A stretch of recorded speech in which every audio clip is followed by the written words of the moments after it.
லூக்கா எழுதின சுவிசேஷம் 8ஆம் அதிகாரம் 4ஆம் வசனம். சகல பட்டணங்களிலும் இருந்து திரளான ஜனங்கள் அவரிடத்தில் வந்து கூடின போது அவர் ஓமையாக சொன்னது. சகல பட்டணங்கள், கிராமங்களிலிருந்து இயேசு கிறிஸ்துவை பார்க்கணும், அவருடைய வார்த்தைகளை கேட்கணும் ஜனங்கள் என்ன பண்ணாங்க? கூடின போது இயேசு கிறிஸ்து என்ன பண்ணுறாரு? அவர் ஓமையாக சொன்னது. அவர் என்ன சொன்னார்? ஓமைகளை சொல்லுகிறார். ஓமைகள்னா என்ன? ஒரு எடுத்துக்காட்டாக, ஒரு அனலாகின்னு சொல்லுவாங்க இங்கிலீஷில். ஒரு சாயலாக, ஒரு சத்தியத்தினுடைய சாயலாக, ஒரு ஓமையாக என்ன பண்ணுற ஆண்டவர் அவர்களுக்கு சொல்லுகிறார். 5ஆம் வசனத்தில் சொல்லப்பட்டிருக்கிறது. நான் படிக்கிறேன். விதைக்கிறவன் ஒருவன் விதையை விதைக்க புறப்பட்டான். அவன் விதைக்கையில் சில விதை வழி அருகே விழுந்து மிதியுண்டது. ஆகாயத்து பறவைகள் வந்து அதை பட்சித்து போட்டது. விதைக்கிறவன் விதைகளை என்ன பண்ணுறான்? விதைக்க புறப்பட்டு சொல்கிறான். அவன் விதைக்கும் போது என்ன நடக்குதான்? சில விதை வழி அருகே பாதையில் விழுந்தபடினால அது அங்கே நடந்து செல்கிறவர்கள் என்ன பண்ணுறாங்க? அதை மிதித்து போடுறாங்க. ஆகாயத்து பறவைகள் என்ன பண்ணு வந்து அதை பட்சித்து போட்டது. அப்படின்னு என்ன அர்த்தம்? ஆகாயத்து பறவைகள் வந்து விதைகளை அது சாப்பிட்ருது. அடுத்து பாருங்க, சில விதை கற்பாறையின் மேல் விழுந்து அது முளைத்த பின் அதற்கு ஈரம் இல்லாததினால் உலர்ந்து போயிற்று. இரண்டாவதாக எங்கே விழுது? முதலாவதாக விதை வழி அருகே விழுந்த விதைகளை ஜனங்கள் மிதித்தாங்க. அப்புறம் பறவைகள் வந்து பட்சித்து போட்டது. இரண்டாவதாக என்ன நடக்குது? சில விதை சில விதை என்ன நடந்தது? கற்பாறையின் மேலே விழுந்தது. பாறை மேலே விதை விழுந்துச்சு. அங்கே என்ன நடக்குதான்? அது முளைச்ச உடனே அதற்கு ஈரம் இல்லாதபடினால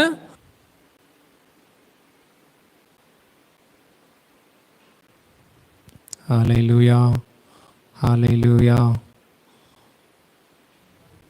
வரலையா? ஹல்லேலூயா. இப்போ பாருங்க, வருது. நன்றி ஆண்டவரே. ஹல்லேலூயா.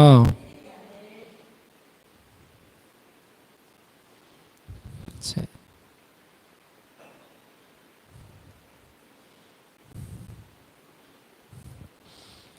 ஆமென். ஸோ முதலாவதாக அந்த விதை விதைக்கப்படும் போது அங்கே எங்கே விழுந்துச்சுதான்? வழி அருகே விழுந்தது. வழி அருகே விழுந்த விதைகளை ஆகாயத்து பறவைகள் வந்து பட்சித்து போட்டது. அப்புறம் அது மிதி உண்டது.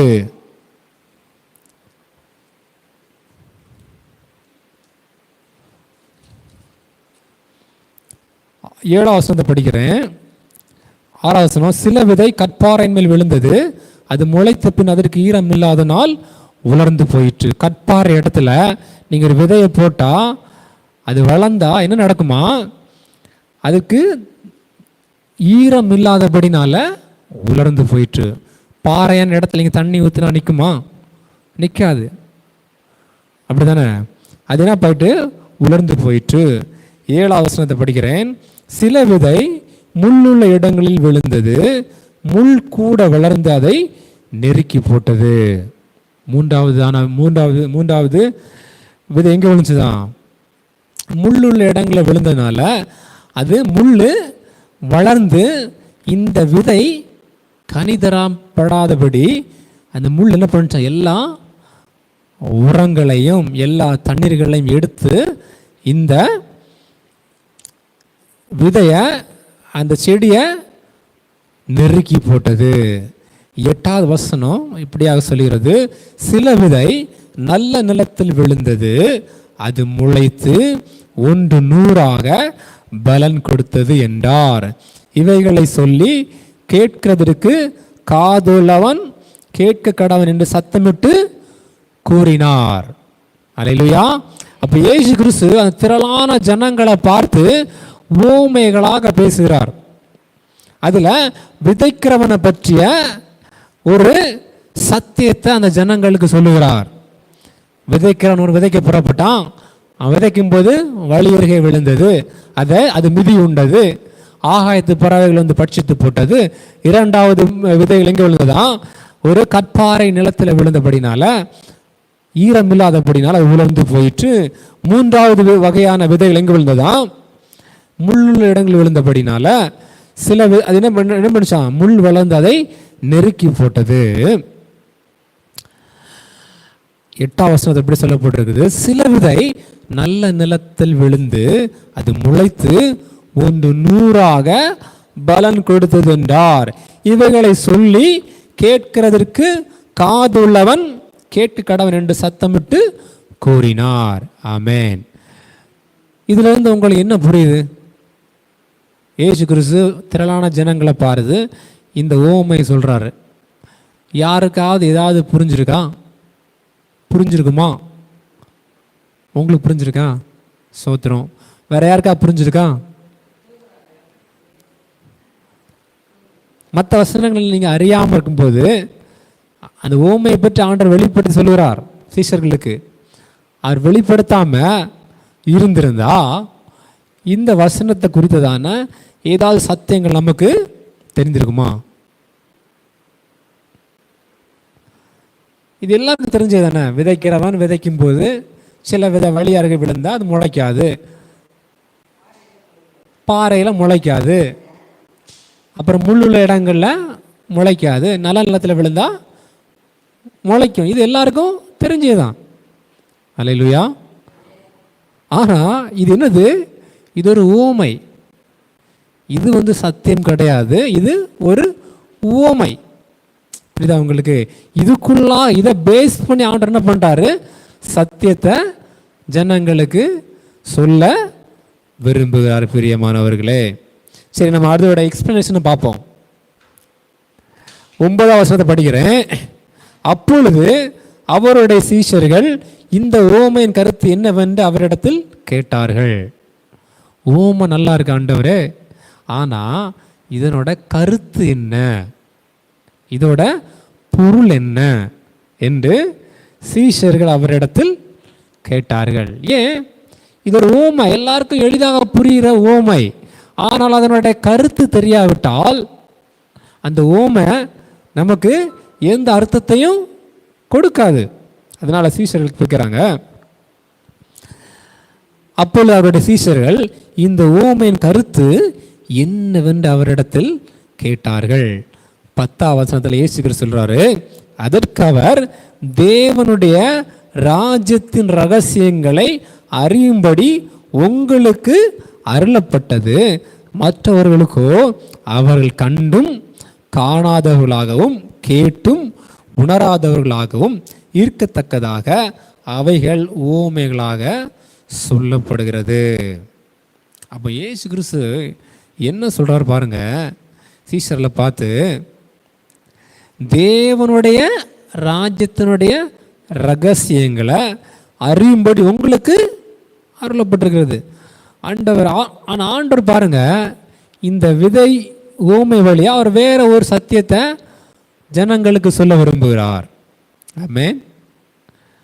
அல்லேலூயா. இந்த ஊமையின் கருத்து என்னவென்று கேட்ட உடனே இயேசு கிறிஸ்து என்ன சொல்றாரு? உங்களுக்கு அருளப்பட்டிருக்கிறது, மற்றவர்களுக்கோ அருளப்படவில்லை. ஆமென். 11ஆம் வசனத்தை படிக்கிறேன். அந்த ஊமையின் கருத்தாவது, இப்பந்தான் அந்த ஊமையோட கருத்தை சொல்றாரு. அல்லேலூயா. அதோட பொருளை, அதனுடைய அர்த்தத்தை அவர் சொல்லுகிறார். அப்போ 16ஆம் வசனத்தில் படிக்கிறேன். அந்த ஊமையின் கருத்தாவது, விதை தேவனுடைய வசனம். விதை என்னது? தேவனுடைய வசனம். வழியருகே விதைக்கப்பட்டவர்கள் வசனத்தை கேட்கிறவர்களாய் இருக்கிறார்கள். அவர்கள் விசுவாசித்து ரட்சிக்கப்படாதபடிக்கு பிசாசானவன் வந்து அவ்வசனத்தை அவர்கள் இருதயத்திலிருந்து எடுத்து போடுகிறான். இதுதான் அர்த்தம். வழி அருகே விதைக்கப்பட்டவரெல்லாம் என்ன அர்த்தம்னு சொல்கிற ஆண்டவர்? வசனத்தை கேட்குறாங்க, ஆனால் எப்படி அந்த வழி அருகே விதைக்கப்பட்ட விதைகளை ஆகாயத்து பட்சிகள் பட்சிக்கிறது போல பிசாசானவன் வந்து அந்த வசனத்தை அவர்கள் இருதயத்திலிருந்து எடுத்து போடுறான். இதுதான் கருத்து. அல்லேலூயா. அடுத்து பாருங்க, கற்பாறையின் மேல் விதைக்கப்பட்டவர்கள் கேட்கும்போது என்ன பண்ணுறாங்க? சந்தோஷத்துடன் வசனத்தை ஏற்றுக்கொள்ளுகிறார்கள். ஆயினும் தங்களுக்குள்ளே வேறு கொள்ளாதபடினாலே கொஞ்ச காலம் மாத்திரம் விசுவாசித்து சோதனை காலத்தில் பின்வாங்கி போகிறார்கள். கற்பாறையின் மேலே விதைக்கப்பட்ட விதை என்ன நடக்குது? என்ன பண்ணுது? அது வளருது, ஆனால் கொஞ்ச காலம்தான் இருக்குது. ஏன்? வெயில் அடிக்கும்போது என்ன நடக்குது? அது தீந்து போகிறது. ஏன்? அதுக்கு தண்ணி இல்லை, அதிகமாக மண் இல்லாதபடினால தண்ணி அதில் நிற்க முடியல. அல்லேலூயா. மண் நிறைய இருக்கிற இடத்துல தான் தண்ணி ஊற்றினா தண்ணி அங்கே தங்கி நிற்கும், செடி அதில் வளரும். ஆனால் அந்த கற்பாறையின் மேலே விதைக்கப்பட்ட விதைகள் தண்ணி இல்லாதபடினால, ஈரம் இல்லாதபடினால அது தீந்து போகிறது. அவர்கள் யாராம்? கற்பாறை மேல் விதைக்கப்பட்டவர்கள் கேட்கும்போது சந்தோஷத்துடன் வசனத்தை ஏற்றுக்கொள்கிறார்கள். ஆயினும் தங்களுக்குள்ளே வேர் கொள்ளாதபடினால கொஞ்ச காலம் மாத்திரம் விசுவாசித்து சோதனை காலத்தில் பின்வாங்கி போயிடுறாங்க. எப்படி அந்த கற்பாறையில் விதைக்கப்பட்ட அந்த செடி வளர்ந்து கொஞ்ச நாள்லேயே அழிந்து போகிறதோ, அதே போல தான் இந்த ஜனங்கள் என்ன பண்ணுறாங்க? கொஞ்ச காலத்திலே பின்வாங்கி போயிடுறாங்க. அல்லேலூயா. இது இரண்டாவது சத்தியம். மூன்றாவது பாருங்க, முள் உள்ள இடங்களில் விதைக்கப்பட்டவர்கள் வசனத்தை கேட்கிறவர்களாக இருக்கிறார்கள். கேட்ட உடனே போய் பிரபஞ்சத்திற்குரிய கவலைகளினாலும் ஐஸ்வர்யத்தினாலும் சிற்றின்பங்களினாலும் நெருக்கப்பட்டு பலன் கூடாதிருக்கிறார்கள். எப்படி அந்த முள் நடுவே விதைக்கப்பட்ட விதை, அது செடி நல்லா வளர முடியலையோ, அந்த முள் நெருக்கிறபடினால வளர முடியலையே, அதே போல தான் முள்ளுள்ள இடங்களில் விதைக்கப்பட்டவர்கள் போல தான் சில ஜனங்கள் காணப்படுறாங்க. அவங்க வசனத்தை கேட்குறாங்க, ஆனால் அவர்களுக்கு கவலைகளினாலும் பிரபஞ்சத்திற்குரிய கவலைகளினாலும் ஐஸ்வர்யத்தினாலும் சிற்றின்பங்களினாலும் நெருக்கப்படுறாங்க. எப்படி முள் வந்து செடி நெருக்குதோ, அதே போல இந்த பிரபஞ்சத்திற்குரிய கவலைகளும் ஐஸ்வர்யங்களும் சிற்றின்பங்களும் அவளை நெருக்கிறபடினால அவர்களும் பலன் கூடாதிருக்கிறார்கள். அல்லேலூயா. 15 வசனத்தை படிக்கிறேன். நல்ல நிலத்தில் விதைக்கப்பட்டவர்கள் வசனத்தை கேட்டு அதை உண்மையும் நன்மையுமான இருதயத்தலை காத்து பொறுமையுடனே பலன் கொடுக்கிறவர்களாக இருக்கிறார்கள். அல்லேலூயா. அப்போ நல்ல நிலத்தில் விதைக்கிறவர்கள், நல்ல நிலத்தில் விதைக்கப்பட்ட விதை மாத்திரம்தான் அது கனி தருகிறதா இருக்கிறது. ஒன்று 100ஆகவும் 60ஆகவும் 30ஆகவும் கனி தருகிறதா இருக்கிறது. அப்போ நல்ல நிலத்தில் விதைக்கப்பட்ட விதை எப்படி கனி தருகிறதோ, அதே போல தான் வசனத்தை உண்மையும் நன்மையான இருதயத்தில் காத்து பொறுமையோடு இருக்கிறவர்கள் பலன் கொடுக்கிறவர்களாக இருக்கிறாங்க. அல்லேலூயா. இயேசு கிறிஸ்து பாருங்க, ஊமையை சொன்னார், அப்புறம் ஊமையோட கருத்தை சொல்கிறார். இதுதான் நம்ம இன்றைக்கு பிரசங்கத்துக்கு எடுத்த தேவனுடைய வார்த்தை. அல்லேலூயா. இந்த வேளையில் நம்ம என்ன பண்ண போகிறோம்? இதிலிருந்து சில சத்தியங்களை நம்ம என்ன பண்ண போகிறோம்? அறிந்து கொள்ள போகிறோம். ஆமென். படித்தோம்ல, லூக்கா 8ஆம் அதிகாரத்தில் 4ஆம் வசனத்தில் இருந்து 15ஆம் வசனம் வரை படித்தோம்ல. இதுலேருந்து சில வார்த்தைகளை, தேவனுடைய சத்தியங்களை நம்ம அறிந்து கொள்ள போகிறோம். முதலாவதாக லூக்கா எழுதின சுவிசேஷம் 8ஆம் அதிகாரம் 10ஆம் வசனம். அதற்கு அவர், தேவனுடைய ராஜ்யத்தின் ரகசியங்களை அறியும்படி உங்களுக்கு அருளப்பட்டது. முதலாவது சத்தியம் என்ன? இந்த ஓமையானதும் இந்த ஓமையின் கருத்தும் எதை சார்ந்தது? தேவனுடைய ராஜ்யத்தை சார்ந்தது. இது தேவனுடைய ராஜ்யத்தினுடைய ரகசியம், தேவனுடைய ஆளுகையின் ரகசியம். நீங்க சாதாரணமாக கடந்து போய்விட முடியாது. ஒரு விதையின் ஓமை என்று இது தேவனுடைய ராஜ்யத்தை ஜனங்களுக்குள்ளாக வெளிப்படுத்துகிற ஒரு சத்தியமாய் காணப்படுகிறது. இது தேவனுடைய ராஜ்யத்தினுடைய ரகசியம், mysteries of the kingdom of God.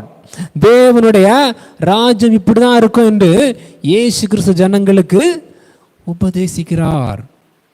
அல்லேலூயா. தேவனுடைய ஆளுகைக்குள்ளாக இப்படிதான் இருக்கும். தேவன் ராஜாவாக ஆளுகை செய்கிற அந்த அந்த தன்மையினுடைய ரகசியத்தை தேவன் வெளிப்படுத்துகிறார். பிரியமானவர்களே, அல்லேலூயா. அது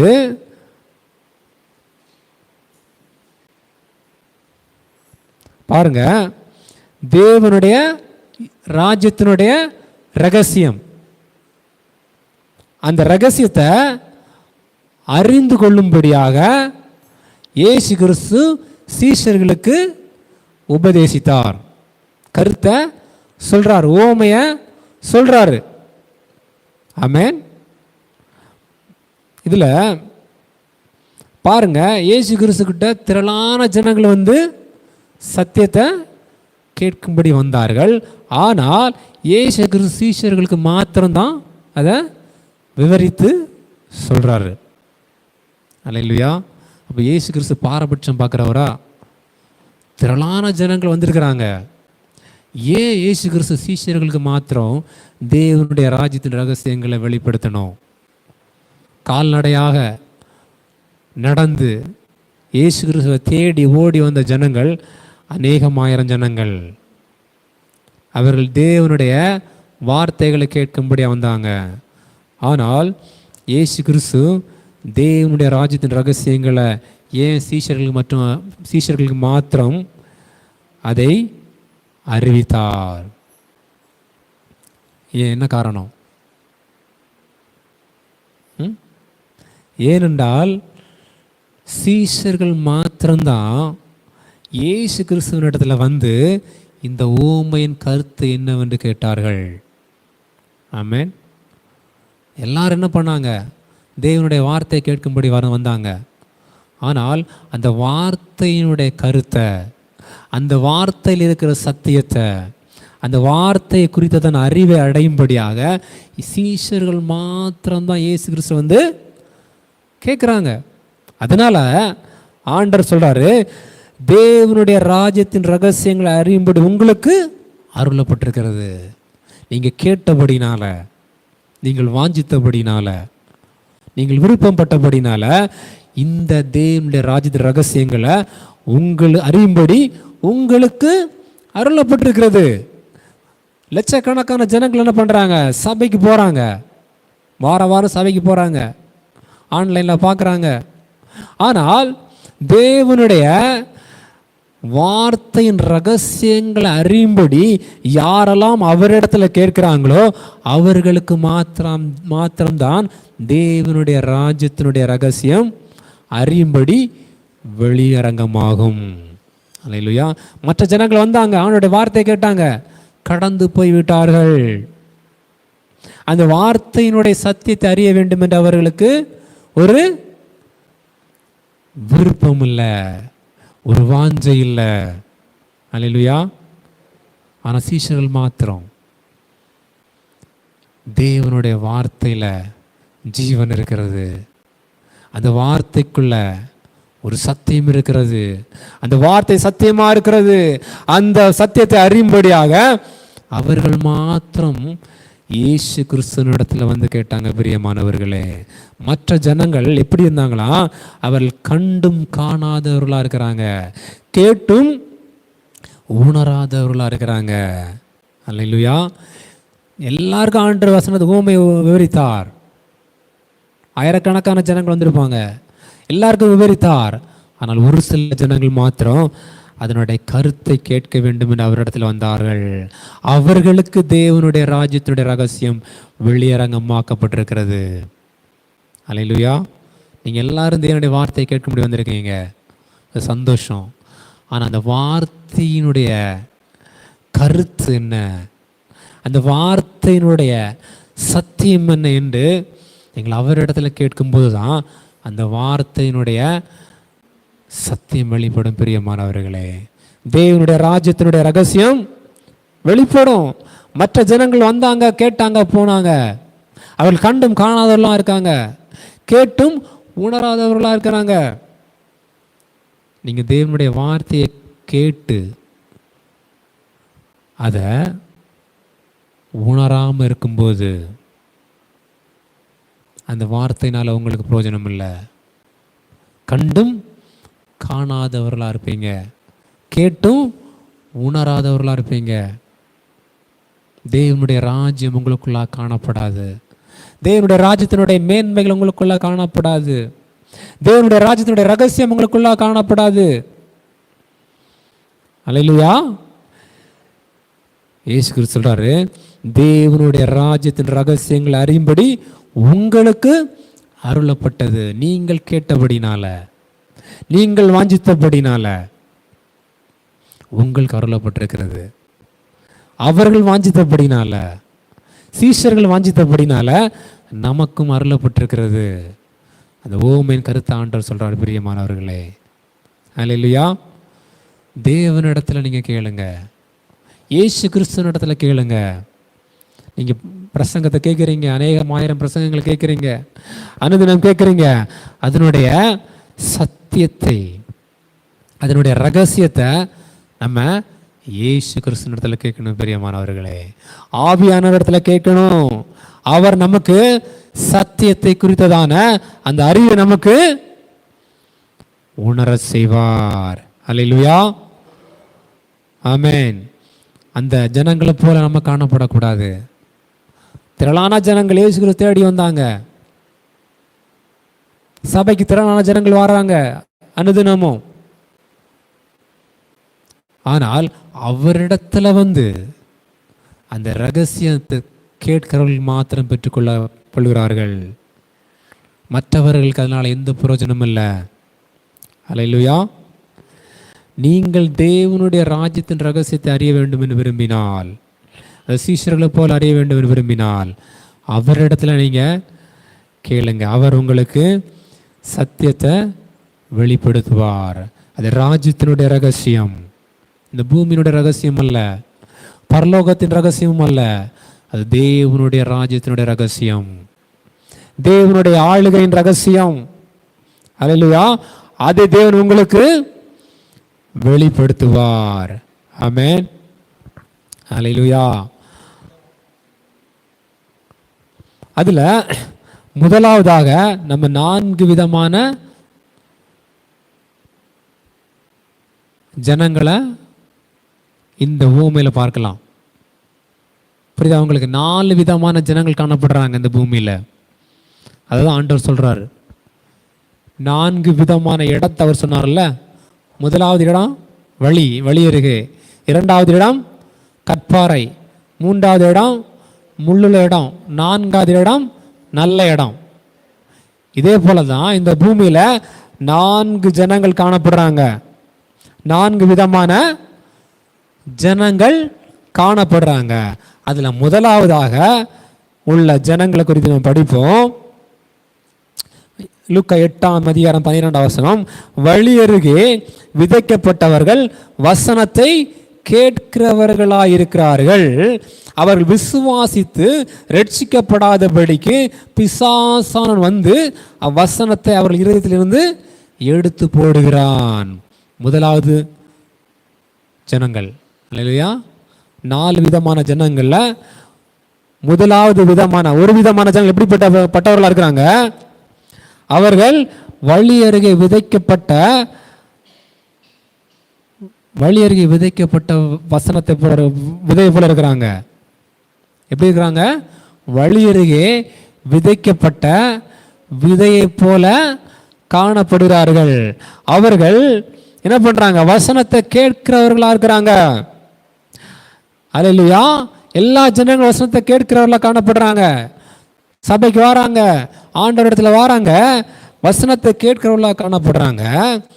ஆனால் அவர்கள் விசுவாசித்து ரட்சிக்கப்படாதபடிக்கு பிசாசானவன் வந்து அந்த வசனத்தை அவர்கள் இருதயத்திலிருந்து எடுத்து போடுகிறான். அல்லேலூயா. இதுலேருந்து என்ன சத்தியம் வெளிப்படுது?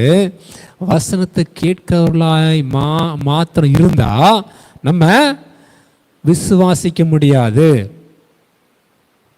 அல்லேலூயா. நம்ம விசுவாசிக்காம இருந்தா ரட்சிக்கப்பட முடியாது. அல்லேலூயா. தேவனுடைய வார்த்தைகளை கேட்கிறவர்களாய் மாத்திரம் இருந்தா நம்ம தேவனுடைய வசனத்தை விசுவாசிக்க முடியாது. நம்பர் 2, நம்ம ரட்சிக்கப்பட முடியாது. நம்பர் 3, நாம் பலன் தர முடியாது, கனி தர முடியாது. 4வது, நம்ம ஜெயம் கொள்ள முடியாது. அல்லேலூயா. 5வது, சோதனையில் நம்ம வீழ்ந்து போய்விடுவோம். அல்லேலூயா. 6வது, நாம் சோதனைகளை, கவலைகளை ஜெயிக்க முடியாது. உலகத்தினுடைய காணப்படுகிற சிற்றின்பங்களை, ஐஸ்வர்யத்தை நம்ம ஜெயிக்க முடியாது. 7 காரியம் இருக்கு பாருங்க வசனத்தில். நம்ம வழி அருகே விதைக்கப்பட்டவர்களாய் காணப்படும் போது, தேவனுடைய வசனத்தை கேட்கிறவர்களாய் மாத்திரம் காணப்படும் போது நம்ம விசுவாசித்து ரட்சிக்கப்பட முடியாது.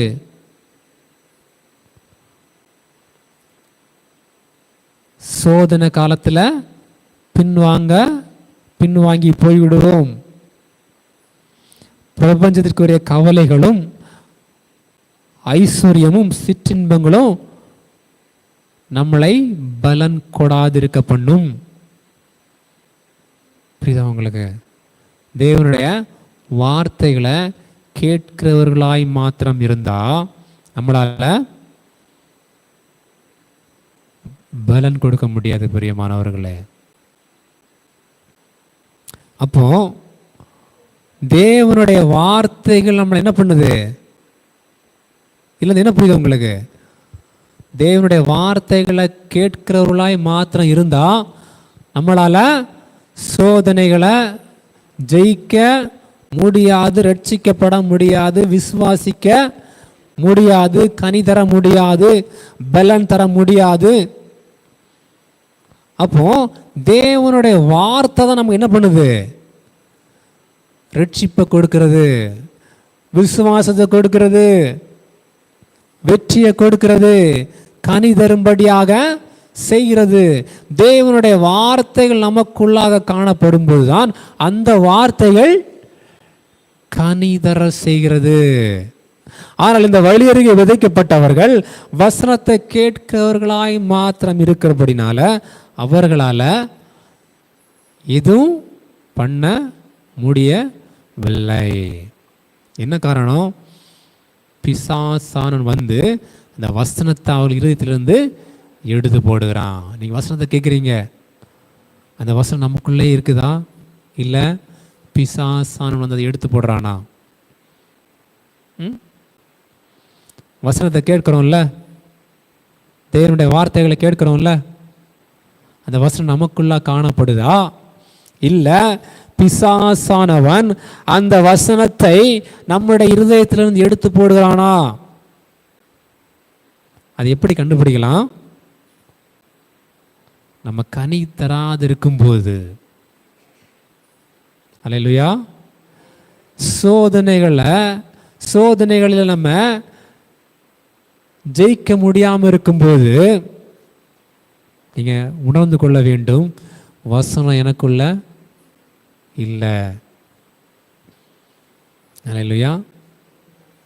உலகத்தின் ஐஸ்வர்யம் உங்களை மேற்கொள்ளுது என்று நீங்கள் நினைச்சிங்கன்னா நீங்கள் உணர்ந்து கொள்ள வேண்டும், உங்களுக்குள்ளாக தேவனுடைய வசனம் இல்லை. அல்லேலூயா. தேவனுடைய வார்த்தைகள் உங்களுக்குள்ளாக இருந்தால் அது என்ன பண்ணும்? கனி தரும். பிசாசானவன் இந்த தேவனுடைய வார்த்தைகளை உங்களை விட்டு எடுத்து போட்டு விட்டான் என்றால் நீங்கள் கனி தர முடியாது. நெருக்கத்துல நீங்க ஜெயம் எடுக்க முடியாது. சூழ்நிலைகளை நீங்கள் ஜெயிக்க முடியாது. போராட்டங்களை நீங்க மேற்கொள்ள முடியாது. உலகத்தின் ஐஸ்வர்யத்தினுடைய அந்த கவர்ச்சி உங்களை மேற்கொண்டு விடும். சிற்றின்பங்கள் உங்களை மேற்கொண்டு விடும். அல்லேலூயா. கவலைகள் உங்களை என்ன பண்ணும்? மேற்கொண்டு விடும். இதெல்லாம் ஜெயம் எடுக்கணும்னா என்ன வேணும்?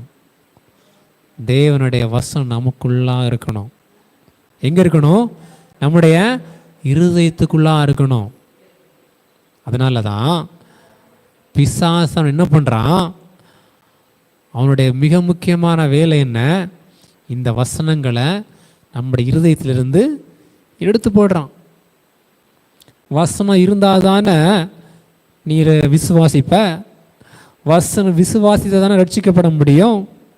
வசனம் இருந்தால் தானே கனி தர முடியும். தேவனுடைய வார்த்தைகள் இருந்தால் தானே ஐஸ்வர்யத்தின் இச்சை உலகத்தின் ஐஸ்வர்யத்தையும் இச்சையும் நீங்கள் ஜெயிக்க முடியும். தேவனுடைய வசனம் இருந்தால் தானே பிரபஞ்சத்துக்குரிய கவலைகளிலிருந்து நீங்கள் விடுபட முடியும். தேவனுடைய வசனம் இருந்தால் தானே நீங்கள் நெருக்கத்திலிருந்து வெளிவர முடியும். தேவனுடைய வசனம் இருந்தால் தானே நீங்கள் பலன் கொடுக்க முடியும். பிசாசன் அறிந்திருக்கிறான் பாருங்க. நமக்கு அதை குறித்த அறிவு இருக்கு இல்லையோ? ஆனால் பிசாசனுக்கு அந்த அறிவு இருக்கு. தேவனோட வார்த்தை மாத்திரம் ஒரு மனிதனுடைய இருதயத்தில் காணப்பட்டா அவன் சோதனைகளை ஜெயிக்கிறவனாய் காணப்படுவான். உலக கவலைகளை மேற்கொள்வனாய் காணப்படுவான். அவன் 30, 60, 100 கனி கொடுக்கிறவனாய் காணப்படுவான். அல்லேலூயா. சோதனைகளை ஜெயிக்கிறவனாய் காணப்படுவான். அதனால அந்த வசனம் நமக்குள்ள இருக்கக்கூடாது என்று பிசாசன் என்ன பண்றான்? வசனத்தை எடுத்து போடுறான். ஆனால் தேவன் என்ன பண்றாரு? தேவனுடைய வசனம் தான் என்னது? நமக்கு ஜெயத்தை கொடுக்கும். தேவனுடைய வசனம் தான் நம்மளை ரட்சிக்கும். தேவனுடைய வசனம் தான் நம்மளை கனி கொடுக்க பண்ணும். தேவனுடைய வசனம் தான் நம்மளை சோதனைகளை ஜெயிக்க பண்ணும். தேவனுடைய வார்த்தைகள் தான் நம்ம என்ன பண்ணும்?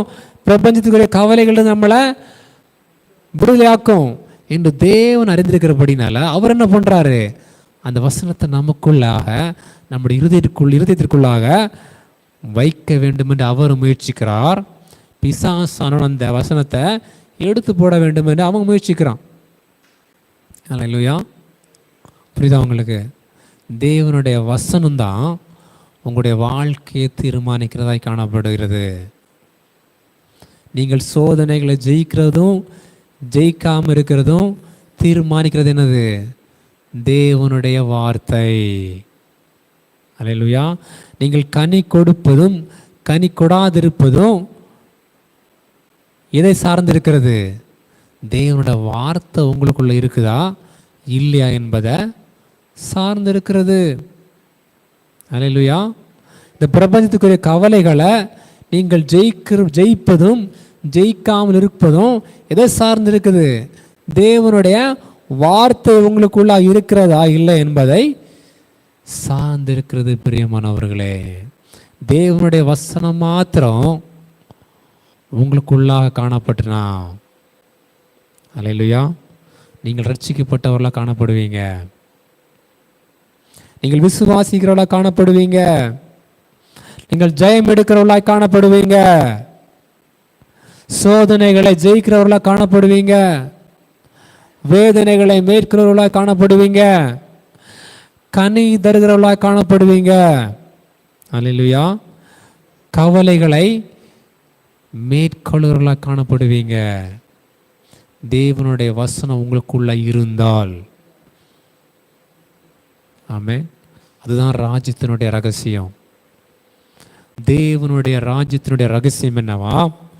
தேவனுடைய வார்த்தை ஒருவனுக்குள்ளாக இருந்தால் அவன் முற்றிலும் ஜெயங்கொள்வனாக காணப்படுவான். கவலை அவனை ஆளுகை செய்யாது, சோதனைகள் அவனை ஆளுகை செய்யாது, வேதனைகள் அவனை ஆளுகை செய்யாது, மரணம் அவனை ஆளுகை செய்யாது. அல்லேலூயா. ஏன்? அவன் தேவனுடைய வசனத்தை உடையவனாயிருக்கிறபடினால தேவனே அவனை அவருடைய வார்த்தையின் மூலம் ஆளுகை செய்கிறவராக இருக்கிறபடினால இயேசு கிறிஸ்து என்ன சொல்றாரு? இது தேவனுடைய ராஜ்யத்தினுடைய ரகசியம். ஆமென். இது தேவனுடைய ராஜ்யத்தினுடைய ரகசியம். தேவனுடைய வார்த்தை உலகத்தில் காணப்பட்டா அவர்கள் தேவனுடைய ராஜ்யத்திற்குள்ளாக இருக்கிறார்கள். இது ரகசியம். ஆமென். வழி அருகே விதைக்கப்பட்டவர்கள் என்ன பண்றாங்க?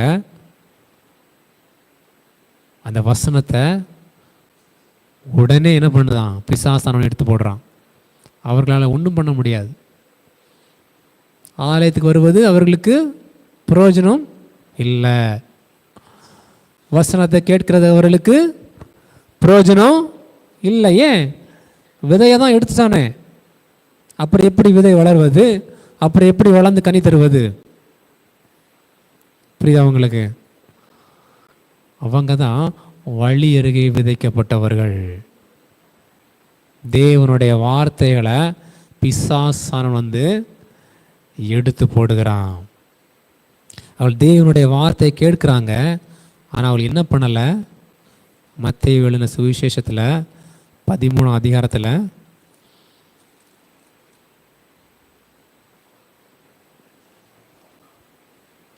13-19 படிக்கிறேன்.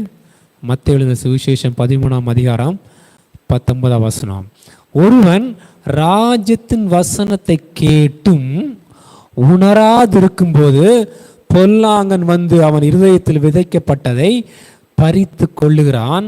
அவனே வழி அருகே விதைக்கப்பட்டவன். ராஜ்யத்தின் வசனத்தை கேட்கிறான். ஆனா கேட்டு அதை உணராம இருக்கும்போது என்ன நடக்குதான்? பொல்லாங்கன் வந்து அவன் இருதயத்தில் விதைக்கப்பட்டதை பறித்து கொள்ளுகிறான். அல்லேலூயா. அந்த விலையேற பெற்ற வசனம், ராஜ்யத்தினுடைய வசனம் நமக்குள்ளாக விதைக்கப்படும் போது, நாம் அதை கேட்கும்போது, கேட்டு அதை உணராதிருக்கும் போது பொல்லாங்கன்னு என்ன படாத எடுத்து போடுறான். பிரியமானவர்களே, நீ கேட்கிற வசனங்களை நீங்க உணராது இருக்கும்போது பொல்லாங்கன்னு வந்து அதை எடுத்து போடுறான். அடுத்த வாரம் கேட்டா தெரியாது, அடுத்த நாள் கேட்டா தெரியாது. ஏன்? பொல்லாங்கன்னு வந்து அதை எடுத்து போடுறான். வசனத்தை கேட்கிறோம், ஆவலோடு வந்து கேட்கிறோம், வாஞ்சையோடு வந்து கேட்கிறோம். அந்த திரளான ஜனங்களை போல என்ன பண்றோம்? இயேசு கிறிஸ்துவிடத்துல வந்து வசனங்களை கேட்கிறோம். ஆனால் அதை உணராது இருக்கும்போது பொல்லாங்கன்னு என்ன பண்றாத எடுத்து போடுறான். அந்த வசனம் அவங்களோட இருதயத்தில் இருந்து எடுத்து போட்டபடினால அந்த வசனம் என்ன பண்ணாது? அவர்களுக்கு பலனை கொடுக்காது, ராஜ்யத்தினுடைய வாழ்க்கை கொடுக்காது, கனியை கொடுக்காது, பலனை கொடுக்காது, ரட்சிப்பை கொடுக்காது, விசுவாசத்தை கொடுக்காது, சோதனைகளை ஜெயிக்க பண்ணாது, கவலைகளை மறந்து கவலைகளை மேற்கொள்ள பண்ண உதவி செய்யாது. அல்லேலூயா. புரியுதா உங்களுக்கு? தேவனுடைய அந்த ராஜ்யத்தினுடைய வசனம் நமக்குள்ளாக நம்ம கேட்டு அதை உணரும்போது தேவனுடைய ராஜ்யம் நமக்குள்ளாக காணப்படும். அல்லேலூயா. ஆயிரக்கணக்கான ஜனங்கள் என்ன பண்ணுறாங்க, இயேசு கிறிஸ்து வந்து கேட்குறாங்க. ஆனால் ஒரு சிலர் மாத்திரம் தான் அதை அந்த ஓமையின் கருத்தை கேட்குறாங்க. அந்த ஏன் கேட்குறாங்க அந்த ஓமையின் கருத்தை? இயேசு கிறிஸ்துவத்தில் வந்து ஏன் சீஷர்கள் அந்த ஓமையின் கருத்தை கேட்குறாங்க? அவர்கள் அதை உணரும்படியாக கேட்குறாங்க. அல்லேலூயா. கேட்குறாங்க ஓமையை, ஆனால் கேட்கிறவராய் மாத்திரமல்ல, அதோட கருத்தை நம்ம என்ன பண்ணணும், உணரணும். உணர்வதனால் என்ன அர்த்தம்? அண்டர்ஸ்டாண்ட் பண்ணணும். தேவனுடைய வார்த்தைகளை கேட்டு அது உணராது இருக்கும்போது பொல்லாங்கன்னு என்ன பண்ணுறான், வசனத்தை எடுத்து போடுறான். கனிகள் நம்ம இடத்துல காணப்படாதபடி என்ன பண்ணுறான், அவன் நம்மளை செய்கிறான். அதான் சொல்கிறாங்க, ஆலயத்துக்கு போகிறேன், வாழ்க்கையில் மாற்றம் இல்லை. ஆலயத்துக்கு போய் வசனத்தை கேட்கிறேன், ஸ்பாவத்தில் மாற்றம் இல்லை. ஆலயத்துக்கு போய் தேவனுடைய வார்த்தை கேட்கிறேன், தொழிலில் முன்னேற்றம் இல்லை. ஆலயத்துக்கு போய் தேவனுடைய வார்த்தை கேட்கிறேன், சுகம் இல்லை. ஆலயத்துக்கு போய் தேவனுடைய வார்த்தை கேட்கிறேன், கவலை இன்னும் போல, கண்ணீர் இன்னும் போல, வேதனைகள் இன்னும் மாறவில்லை, சோதனைகளை என்னால் ஜெயிக்க முடியல, சிற்றின்பங்களை என்னால் மேற்கொள்ள முடியவில்லை, பிரபஞ்ச ஐஸ்வர்யங்களை என்னால் மேற்கொள்ள முடியவில்லை. என்ன காரணம்? தேவனுடைய வார்த்தையை கேட்கிறவர்களாய் மாத்திரம் காணப்படுறோம். பிரியமானவர்களே, அதை உணரும் போது தான் நமக்குள்ளாக அது என்ன பண்ணோம், கனி தரும். அதை உணராது இருக்கும்போது பொல்லாங்கன்னு அதை எடுத்து போடுறான், உங்களுக்குள்ளாக எந்த பிரயோஜனம் இல்லாமல் போயிடும். அதான் இயேசுக்கு சொல்கிறார், அவர்கள் கண்ணார கண்டும் காதார கேட்டும் அவர்கள் உணர்வு இல்லாதவர்களாக இருக்கிறாங்க. அப்படிப்பட்ட ஜனங்களாக காணப்படுவோம். அல்லேலூயா. இதுதான் வழி அருகே விதைக்கப்பட்டவர்கள். நேரம் கடந்து போய்விட்டது. நம்ம வருகிற வாரத்தில் தியானிக்க போகிறோம். வழி அருகே விதைக்கப்பட்டவர்கள். அல்லேலூயா. நம்ம வழி அருகே விதைக்கப்பட்டவர்களை காணப்படுறோமா?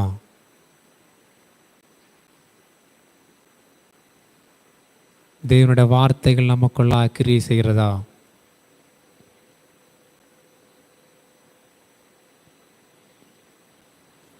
தேவனுடைய வசனங்கள் நமக்குள்ள கிரியை செய்கிறதா? பிசாசானவனுடைய முதல் நோக்கமே என்ன? வசனங்களை, வார்த்தைகளை நம்முடைய இருதயத்திலிருந்து எடுக்கிறது தான் அவனுடைய பிரதான நோக்கம். இயேசு கிறிஸ்துவனுடைய பிரதான நோக்கம் என்ன?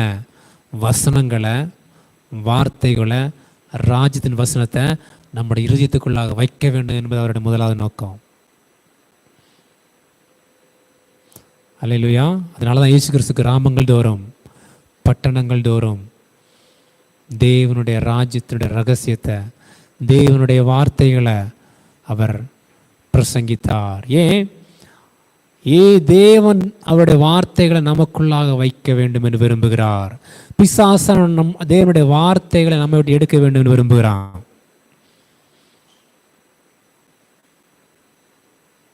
அல்லேலூயா. தேவனுக்கு தெரியும், தேவனுடைய வார்த்தைகள் ஒருவனுடைய மனிதனிடத்தில் இருந்தாதான் அவனால கனி தர முடியும். பிசாசுக்கும் தெரியும், ஒருவனிடத்துல தேவனுடைய வார்த்தை இருந்தால் அவன் கனி தந்து விடுவான். அல்லேலூயா. பிசாசான் என்ன பண்றான்? கர்ச்சிக்கிற சிங்கம் போல அந்த விதைய, அந்த வசனத்தை நம்ம விட்டு எடுத்துப்பட வேண்டும் விரும்புகிறான். ஏனென்றால் தேவனுடைய வசனம் ஒரு இடத்துல காணப்பட்டா அவன் தேவனுடைய ஆளுகைக்குள்ளாக போய்விடுவான், தேவனுடைய ராஜ்யத்தின் புத்திரனா மாறிவிடுவான். ஆமென். அந்த மரணத்தை விட்டு அவன் என்ன பண்றான்? ஜீவனுக்குள்ளாக போய்விடுவான். மரணத்தின் ஆளுகை விட்டு ஜீவன் ஆளுகைக்குள்ளாக போய்விடுவான். அதனால பிசாசு போராடுறான். வசனத்தை மாத்திரம் ஜனங்கள் உணர்ந்து விடக்கூடாது. அல்லேலூயா. மற்ற ஆராதனைகள் பாடல்கள், அதெல்லாம் அவனுக்கு கவலை இல்லை. ஆனால் அவன் பிரதான நோக்கம் என்னது? தேவனுடைய வசனத்தை எடுத்து போடணும். ஜனங்களோட இருதயத்திலிருந்து தேவனுடைய வார்த்தைகள் எடுத்து போடணும். ஜனங்களை மறுபடுத்தி அந்த தேவனுடைய வார்த்தைகள் எடுத்து போடணும். சோதனைகளை ஜெயிக்க வைக்கிற தேவனுடைய வார்த்தைகளை எடுத்து போடணும். பாவங்களை ஜெயிக்க வைக்கிற தேவனுடைய வார்த்தைகள் எடுத்து போடணும். அல்லேலூயா. நீதியை கொடுக்கிற தேவனுடைய வார்த்தைகளை எடுத்து போடணும். தேவனுடைய ஆளுகை கொடுக்கிற வார்த்தைகளை எடுத்து போட வேண்டும் என்று அவன் என்ன பண்றான்? பட்சிய போல, கிருச்சிக்கிற சிங்கம் போல சுற்றி திரிகிறான். எங்கெங்க தேவனுடைய வார்த்தைகள் விதைக்கப்படுகிறதோ, யார் யார் தேவனுடைய வார்த்தைகள் கேட்கிறாங்களோ அவர்களுக்குள்ளாக இருந்ததை எடுத்து போட வேண்டும் என்று அவன் பண்றான். அவன் பிரயாசப்பட்டு கொண்டிருக்கிறான். பிரியமானவர்களே, ஆனால் தேவன் பாருங்க, எப்படியாவது நமக்குள்ள தேவனுடைய வார்த்தை கொண்டு வர வேண்டும், அதை நம்ம உணரணும் என்று தேவன் என்ன பண்றாரு? பிரயாசப்பட்டு கொண்டிருக்கிறார். அவருடைய ஆவியையும் கொடுத்திருக்கிறார். அல்லேலூயா. வழி அருகே விதைக்கப்பட்டவர்களாக காணப்படுறோமா? எல்லாரும் கண்களை மூடி அப்படின்னு கேளுங்க. வழி அருகே விதைக்கப்பட்டவர்களாக காணப்பட்டீர்கள் என்றால் அவரிடத்துல வாங்க. ஆண்டவரே, அந்த விதைக்கப்பட்ட வசனங்கள் ஆண்டவர் எனக்குள்ளாக கிரியை செய்யணும். விதைக்கப்பட்ட தேவனுடைய வார்த்தைகள் ஆண்டவரே எனக்குள்ளாக முளைக்கணும். ஆண்டவரே, அது வளரணும், அது கனி தர வேண்டும். ஆண்டவரே, எனக்கு உதவி செய்யுங்கன்னு அவர்களை கேளுங்க. வழியருகே விதைக்கப்பட்டவர்களாக இருந்தீங்கன்னா உங்கள் வாழ்க்கையில் ஒரு பிரயோஜனம் இராது. அல்லேலூயா. வசனத்தை கேட்கிறவர்களாய் மாத்திரம் இருந்தீங்கன்னா நீங்கள் தோல்வி அடைந்தவர்களாக காணப்படுவீங்க. சோதனைகள் உங்களை ஜெயிக்கும், வேதனைகள் உங்களை மேற்கொள்ளும், சிற்றின்பங்கள் உங்களை ஆளுகை செய்யும், கவலைகள் உங்களை சூழ்ந்து கொள்ளும், கண்ணீர் உங்களை மேற்கொள்ளும். ரட்சிக்கப்படாதபடி காணப்படுவீர்கள். தேவனுடைய ஆளுகைக்கு அப்பாற்பட்டவர்களாக காணப்படுவீங்க. ஆனால் தேவனுடைய நோக்கம் என்னவென்றால், விதைக்கப்பட்ட ஒவ்வொரு வார்த்தைகளும், விதைக்கப்பட்ட ஒவ்வொரு தேவனுடைய வசனமும் அது நல்ல நிலத்தில் விழுந்த விதையை போல மாறணும். நல்ல நிலத்தில் விழுந்த விதையை போல காணப்பட வேண்டும் என்று தேவன் விரும்புகிறார். அது 30, 60, 100 கனி தர வேண்டும் என்று தேவன் விரும்புகிறார். பிரியமானவர்களே, அல்லேலூயா. அதுதான் தேவனுடைய நோக்கமாக இருக்கிறது. அப்படின்னா மாற்றுங்க ஆண்டவரை. கேட்கப்பட்ட ஒவ்வொரு வசனங்களும் எனக்குள்ளாக 1 30, 60, 100 கனி தரும்படி செய்யுங்க ஆண்டவரை. அப்பா, உம்முடைய கரங்களை ஒப்பு கொடுக்குற ஆண்டவரை. அப்பா, உம்முடைய வார்த்தைகள், உம்முடைய ஆளுகையை, உம்முடைய ராஜ்யத்தினுடைய ரகசியமா இருக்கிறதே ஆண்டவரே. ராஜ்யத்தினுடைய வசனமா இருக்கிறதே, ராஜ்யத்தினுடைய ரகசியமா இருக்கிறதே ஆண்டவரே. ஒவ்வொரு ஜனங்களும் இந்த வார்த்தைகள் ஆண்டவரே கேட்டு உணர்ந்தவர்களாக கடந்து செல்லும்படியாக ஜெபிக்கிறோம். ஆன்லைன் கேட்கிறவர்கள், கேட்க போற எல்லா ஜனங்களும் ஆண்டவரே இந்த வசனத்தை கேட்டு அதை உணர்ந்தவர்களாய் கடந்து செல்வார்களாக ஆண்டவரே.